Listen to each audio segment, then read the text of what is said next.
छत्तीसगढ़ में यही कोशिश हो रही है कि किस प्रकार से छत्तीसगढ़ सरकार को दबाया जाए, बदनाम किया जाए, चाहे वो राजनेता हो, चाहे कार्यकर्ता हो, पार्टी के पदाधिकारी हो या फिर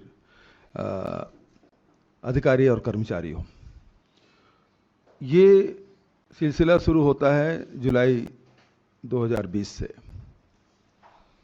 झारखंड चुनाव में बुरी तरह से मात खाने के बाद इन लोगों ने इसकी शुरुआत की और आईटी ने रेड डाला। जितने भी जिसे शराब घोटाला के नाम से प्रचारित किया गया, और इस शराब घोटाले में 2019-2020 में केक की रिपोर्ट भी है, वहाँ उन्होंने जांच भी की। उसके बाद 2.5 साल तक वो चुप रहे, चुनाव नज़दीक आते हुए, जबकि सारे कागजात ईडी को सौंप दिया गया था। सॉरी। उसके बाद ईडी सक्रिय होती है और फिर उन्हीं लोगों को बुलाते हैं और कहा जाता है कि 2168 करोड़ के घोटाले हुए। इसमें ये भी कहा गया कि होलोग्राम, नकली होलोग्राम का प्रयोग किया गया। लेकिन सबसे मजेदार बात यह है, ये नकली होलोग्राम का यदि प्रयोग हुआ तो जो डिस्टिलर है वही तो करेगा, उसी फैक्ट्री में तो होगा, लेकिन उनके खिलाफ कोई कार्रवाई नहीं हुई, बचत लोगों के खिलाफ कार्रवाई हुई। उसके घर में ज्वेलरी भी पाए, नगद रुपये भी पाए, किसी को जब्त नहीं किया गया।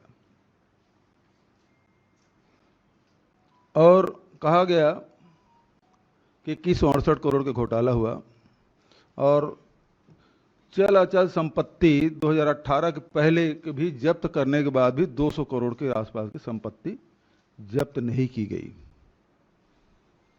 जबकि इस दौरान 2018 के बाद जब हमारी सरकार बनी, उसके पहले जो रेवेन्यू है आबकारी की, वो 3900 करोड़ की थी, अब बढ़ के 6500 करोड़ हो गया। और आरोप ये लगाया ईडी के द्वारा कि राज्य के खजाने को नुकसान पहुंचाया गया, जबकि 3900 करोड़ से बढ़ के 6500 करोड़ हुआ। और आज तक के वो 2168 करोड़ में से केवल 200 करोड़ के आसपास, वो भी पैतृक संपत्ति, और 2018 से पहले अर्जित की गई आय, उसको जोड़कर भी 200 करोड़ नहीं पहुंचा। दूसरी बात, कोल स्कीम का आरोप लगाया 500 करोड़ का। एफआईआर दर्ज हुआ कर्नाटक में, फिर दर्ज हो गया भोपाल में, अभी नोएडा में भी हुआ। और उसके बाद 4 बार वो सप्लीमेंट्री चालान प्रस्तुत कर चुके हैं, और सब मिला के अचल अचल संपत्ति सब मिला के अभी तक 150 करोड़ पहुंचा है।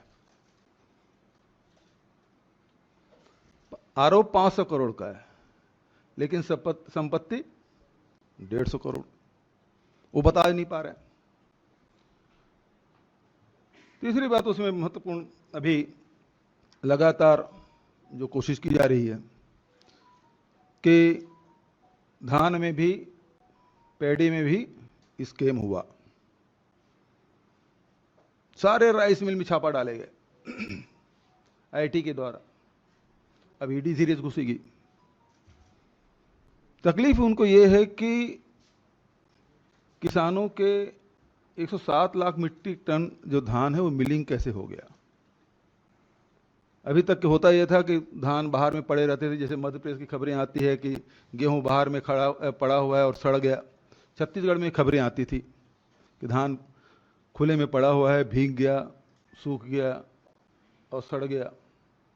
वो सारे नुकसान हमने बचाए, उनको हो गई परेशानी, अब उसमें घुसे हुए। अभी डीएमएफ में भी मजेदार बात यह है कि भारत सरकार के द्वारा बिना कोई ईसीआईआर के वो माइनिंग डायरेक्टर को चिट्ठी लिखते हैं कि कितना काम हुआ वो हमको बताएं। उसी प्रकार से एक सवाल रजिस्ट्रार को भी किया जाता है कि कितने जमीन की रजिस्ट्री इन 3-4 सालों में, जब से हमारी सरकार बनी है 18-19 के बाद, कितनी रजिस्ट्रियां हुई हैं।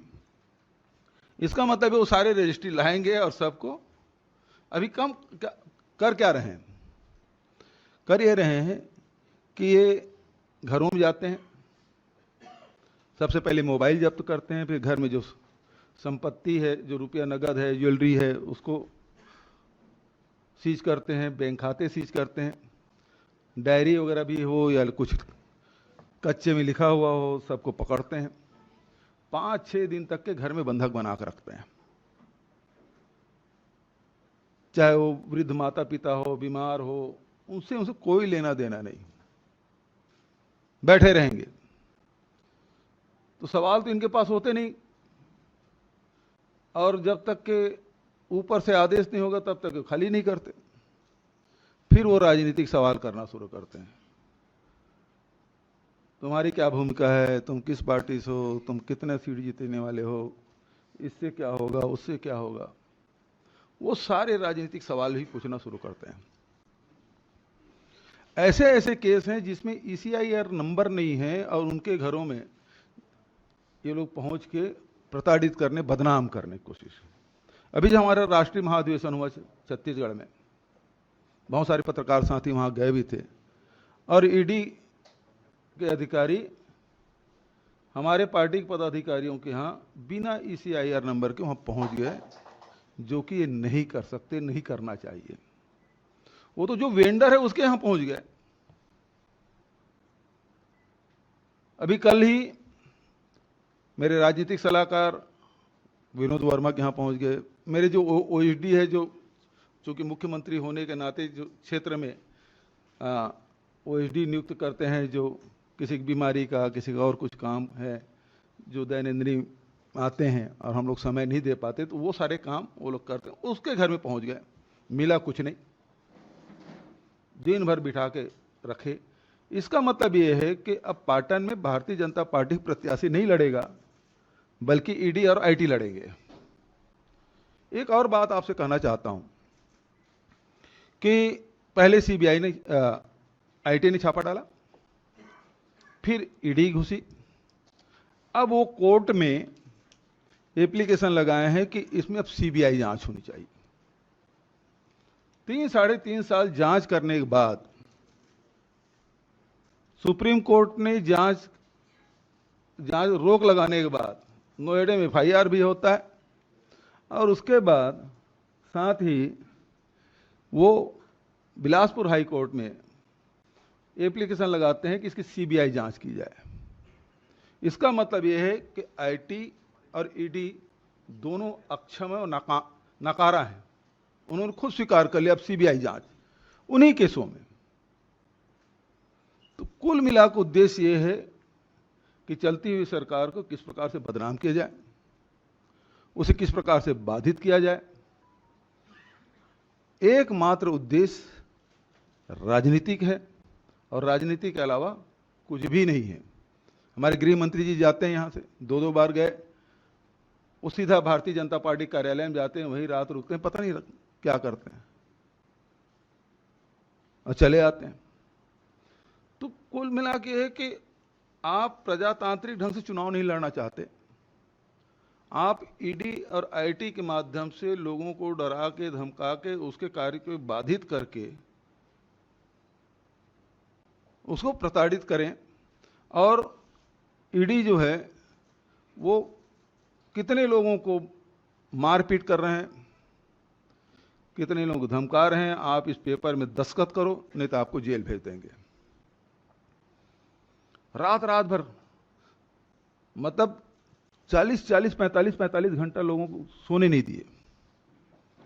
रात को 10-11 बजे के बाद आपको पूछताछ करने का अधिकार नहीं, लेकिन यदि आप ईडी ऑफिस के आप फुटेज निकालेंगे तो सारे जो पूछताछ है वो 11 बजे के बाद शुरू होती है, अमानवीय तरीके से निरंकुश हो चुके हैं। जितने ये लोग संशोधन किए तो बेतहाशा उनको अधिकार मिला हुआ है, और जमानत तो किसी को होना नहीं है। 8-15 दिन, हफ्ते, महीने, दिन की बात नहीं, आप सालों पड़े रहिए, कोई जमानत उमानत होना नहीं। तो डर यही है, डर ये बताते हैं कि आप, हम जो कह रहे हैं, उस जो पेपर लिख के लाए हैं उसमें दस्तखत करो, हस्ताक्षर करो, और नहीं तो आप जेल जाओगे, और जेल जाने के बाद आपको जमानत नहीं मिलेगी। ये स्थिति छत्तीसगढ़ में है, और इतने कम से कम उस छोटे से राज्य में 200 से अधिक आईटी और ईडी डीआरआई करके छापे पड़ चुके हैं।